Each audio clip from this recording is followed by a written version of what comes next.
ating malinis at nilagyan ko ng mainit na tubig para mabilis matanggal ang mga kaliskis, no? Yan.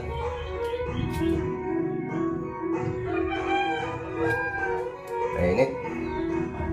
Gagataan natin to, lagyan ng malunggay at lagyan natin ng sili para maanghang.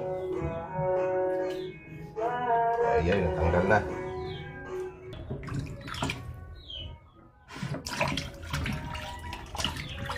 Okay.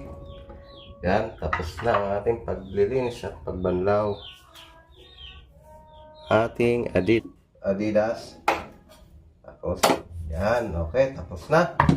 Yan na. Yan na mga dods. Yes. Hugasan, lamasin natin ang Adidas no, sa asin. Lagyan natin ng asin. Yan, para mawala ang lansa.